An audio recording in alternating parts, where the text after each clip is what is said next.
اگلی بات یہ ہے کہ لا یعنی باتیں نہ ہوں، اخبار رسائل نہ پڑھے جائیں۔ اخبار پڑھنے کا مطلب یہ ہے کہ حکومت سے ہوتا ہے، قرآن پڑھنے کا مطلب ہے کہ اللہ سے ہوتا ہے۔ ہم اللہ کے راستے میں اللہ سے ہونے کو سیکھنے کے لیے نکلے ہیں۔ اگر جماعت میں نکل کر بھی یہ کہا حکومت سے ہوتا ہے تو خدا کی قسم پہلے سے زیادہ ان حکام کا یقین لے کر لوٹو گے، اللہ کا یقین اور کمزور لے کر اور کمزور کر کے لوٹو گے۔ اس لیے اللہ کے راستے میں نکل کر ہمیں خود اس کو سمجھنا اور سیکھنا اور سکھلانا ہے کہ کرنے والی ذات اللہ کی ہے۔ اس کو سیکھنے کے لیے مخلوق سے نہ ہونے، اللہ کی ذات سے ہونے کے یقین پر مشق کرنی پڑے گی۔ پھر اخبار کے پڑھنے کا مطلب یہ ہوا کہ حکام سے ہوتا ہے کہ نہیں، حکام سے تو اللہ کرتے ہیں، اللہ کرنے والے ہیں۔ یہ سب سے بڑی لایعنی ہے۔ اس سے بڑی لایعنی اخبار تو کہیں ملے گا نہ ملے گا، اس سے بڑی لایعنی یہ موبائل ہیں جنہیں لوگ جماعت میں لے کر پھرتے ہیں۔ اس کا جسم جماعت میں ہے، اس کا دماغ، اس کا دل، اس کی فکریں اپنے مقام پر ہیں۔ یہ کہنا کہ ہاں ٹھیک ہے وقت لگا لیں گے مگر تجارتی کام بھی ہو جائیں، میں عرض کر چکا ہوں کہ اللہ کا راستے میں نکل کر تجارت، یہی نہیں آپ کچھ خریدیں بیچیں۔ اب تو تم دیکھو گے بڑے بزنس مین ہیں، بڑے تاجر ہیں، جماعت میں نکلے ہیں، موبائل پر ساری تجارت چل رہی ہے، کیونکہ اس زمانے میں تجارت کے وہ طریقے آ گئے ہیں کہ نہ آپ کو کسی دکان کی ضرورت ہے، نہ کسی کارخانے کی ضرورت ہے، نہ کسی گودام کی ضرورت ہے، نہ کسی مال کے لا کر بھر کر رکھنے کی ضرورت ہے۔ سنا یہ ہے کہ لوگ موبائل پر تجارت کر لیتے ہیں، چیز خرید بھی لیتے ہیں، بیچ بھی دیتے ہیں۔ ہاں کیوں؟ جماعت میں نکل کر یہ تجارت ہدایت کیسے ملے گی؟ اس کے علاوہ جتنا اوقات کو ضائع کرنے والا اور جتنا ایمان کی حلاوت کو ختم کرنے والا اور جتنا فرشتوں کی آمد کو روکنے والا یہ موبائل ہے، خدا کی قسم اس سے بڑا فحش دنیا میں اب تک کوئی پیدا نہیں ہوا تھا، اس سے بڑا شیطان دنیا میں کوئی پیدا نہیں ہوا۔ یہ 100 شیطانوں کا ایک شیطان ہے جسے جماعت میں ساتھی لے کر پھرتے ہیں اور سمجھتے ہیں کہ ہم بیانات ٹیپ کر کے پہنچا رہے ہیں، دین کی خدمت کر رہے ہیں۔ دین کی خدمت نہیں کر رہے، دین کے ساتھ کھیل کر رہے ہیں۔ یہ دین کے ساتھ کھیل کر رہے ہیں، یہ خیانت ہے۔ یہ دین کے ساتھ کھیل کرنا ہے کہ آوازیں ٹیپ کر کے پہنچانا اور سمجھتے ہیں کہ دین کی خدمت کر رہے ہیں۔ مجھے تعجب ان لوگوں پر جو بیانات ٹیپ کر کے پھیلاتے ہیں اور سمجھتے ہیں کہ ہم دین کی خدمت کر رہے ہیں۔ نہیں، یہ خدمت نہیں ہے، یہ خدمت نہیں ہے، بلکہ دین کی باتوں کو لے کر خود پھرو، یہ دین کی خدمت ہے۔ نشر و اشاعت کرنا اور آوازیں منتقل کرنا یہ تو رواجی چیزیں ہیں، ان سے ہدایت کے ملنے کا، تربیت کا اور علم کے پھیلنے کا تو کوئی سوال ہی نہیں ہے۔ یہ تو دھوکہ لگا ہے زمانے کے لوگوں کو کہ یہ بھی ایک طریقہ ہے، یہ کوئی طریقہ نہیں ہے۔ میں کل بھی عرض کیا تھا میں نے، نماز جیسا محدود وقت کا عمل، اسلام کا رکن فریضہ نماز، اس کے لیے جمع کرنے کے واسطے اگر ڈھول اور سارنگی اور آگ جلا کر لوگوں کو جمع کرنے کا ارادہ کیا تو آپ نے اس کو پسند نہیں فرمایا۔ بھائی یہودیوں کا طریقہ ہے، نصارہ کا طریقہ ہے، مجوس کا طریقہ ہے، ہمارا طریقہ یہ نہیں ہے کہ ہم اس پر آواز دے کر لوگوں کو نماز کے لیے جمع کریں۔ تم جا کر لوگوں کو نماز کے لیے بلا کر لاؤ لو جی۔ اور اس زمانے کے لوگ ان حالات کو جو محض فحش سے اور گند سے بھرے ہوئے ہیں، انہیں دین کی اشاعت کا ذریعہ سمجھتے ہیں اور اسے کرنے کو دین کی خدمت سمجھتے ہیں کہ ہم خدمت کر رہے ہیں، کہ آپ کی بات وہاں پہنچا رہے ہیں۔ ہمیں ان لوگوں سے بالکل اتفاق نہیں ہے اور ان لوگوں کے اس کام سے بالکل خوشی نہیں ہے جو دین کی باتوں کو ٹیپ کر کر کے پھیلاتے ہیں۔ یہ طریقہ نہ اسلام کا ہے، نہ سنت کا ہے، نہ یہ دعوت کا مزاج ہے۔ ہمارے جیسے کہ ملفوظات میں ہے کہ ہمیشہ اس کام کو آلات اور رواجی شکلوں سے، اخبار اور رسائل سے اس کام کو بچانا ہے، کیونکہ اس کام کا مقصد احیاء سنت ہے اور یہ چیز خلاف سنت ہے۔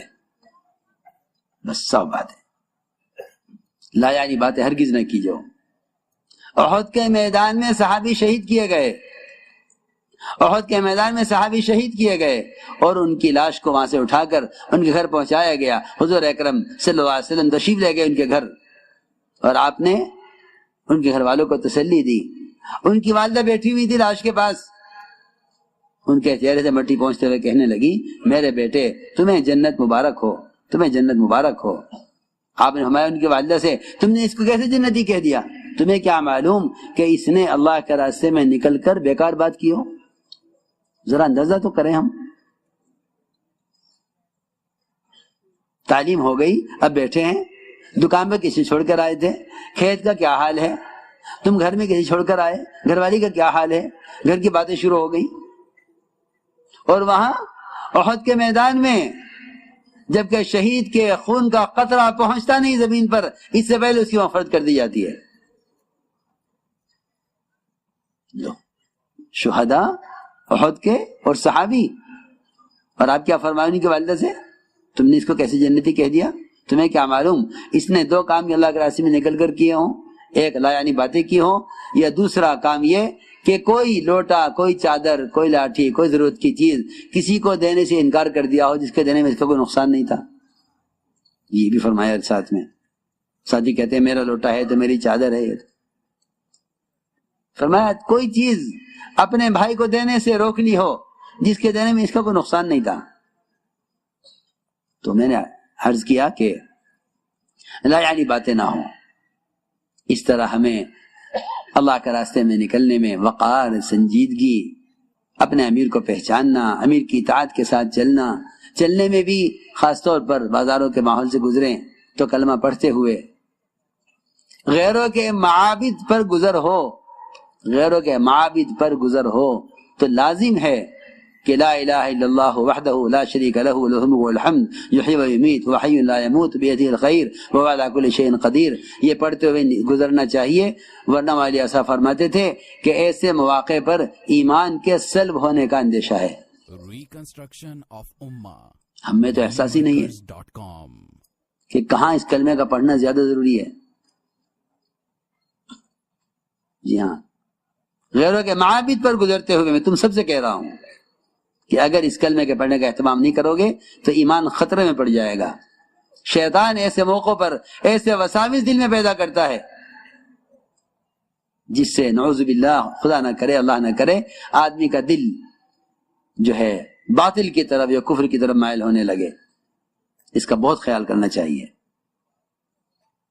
اس طرح ہمیں چاہیے کہ جماعت میں مجتمع ہو کر چلیں اور وقار سے چلیں. ہمارا سفر اول تو جہاں تک ہو سکے پیدل چلیں. اللہ کے راستے کا پیدل چلنا جہنم کی آگ کو حرام کر دیتا ہے. صحابہ نے صحابہ میں اعلان کیا ہے اس کا، صحابہ نے اس کا اعلان کیا ہے کہ اللہ کے راستے پیدل چلنا جہنم کی آگ کو حرام کر دیتا ہے. صحابہ سب سواری سے نیچے اتر گئے. اس دن سے زیادہ صحابہ پیدل چلنے والے کبھی دیکھے نہیں گئے. اسامہ رضی اللہ تعالیٰ عنہ سوار تھے. حضرت ابوبکر حضرت اسامہ کو روانہ کرنے کے لیے مدینے سے نکلے. یہ بات سب کے ذہن میں رہے. ہماری جماعتوں کی نقل و حرکت کا مقصد اور ان جماعتوں کی نقل و حرکت پر جتنے وعدے ہیں اور ان پر جتنے اجر، جتنے اجور ان پر ہیں، خدا کی قسم یہ سارا کام صحابہ کرام کے کام کے عین مشابہ ہے، عین مشابہ ہے. کام ہی وہی ہے، کام ہی وہی ہے. اس لیے کہ اعلاء کلمۃ اللہ، احیاء دین، یہ اس کام کا اصل مقصد ہے. حضرت اسامہ نے عرض کیا مومنین یہ تو آپ سوار ہو جائیں ورنہ میں نیچے اترتا ہوں. حضرت بکر نے فرمایا اسامہ نہ تم نیچے اترو گے نہ میں سوار ہوں گا. اور کیا نقصان ہے ابو بکر کا کہ اگر تمہاری جماعت کو بستی سے باہر تک روانہ کرنے میں مجھے ہر قدم پر 700 نیکیاں ملیں اور 700 درجے بلند ہوں اور 700 گناہ معاف ہوں. پھر فرمایا کہ میں نے فرمایا سنا حضور اکرم صلی اللہ علیہ وسلم کو کہ جو جماعت کو رخصت کرنے کے لیے بھی باہر تک جائے گا بستی کے، اس کو ہر قدم پر 700 نیکیاں ملیں گی، ہر قدم پر 700 گناہ معاف ہوں گے اور ہر قدم پر اس کو کہ 700 درجے بلند ہوں گے. پھر جب رخصت کرنے والے کے لیے اجر ہے تو نکلنے والے کے لیے کیا اجر ہوگا؟ اللہ کے راستے کا غبار، جنت کا دھواں ایک پیٹ میں جمع نہیں ہو سکتے. اللہ کے راستے کا غبار اور جہنم کا دھواں ایک پیٹ میں جمع نہیں ہو سکتے. بلکہ حدیث میں فرمایا اللہ کے راستے کا غبار جو پیدل چلنے سے اڑے وہ جنت میں جنت کو حسن کو بڑھانے کے لیے بطور پاؤڈر کے استعمال کیا جائے گا. یہ بھی صحیح حدیث میں ہے. ایک روایت میں تو یہاں تک فرمایا کہ جو اللہ کے راستے میں وفات پا جائے، اللہ کا بڑا فضل ہے، کرم ہے کہ ہماری جماعتیں ملکوں میں جا کر وفات پا رہی ہیں، وہاں دفن ہو رہی ہیں. یہ دین کی حیات کا سب سے بنیادی ذریعہ ہے. میں تو خوشخبری دیتا ہوں ان خاندانوں کو، میں تو خوشخبری دیتا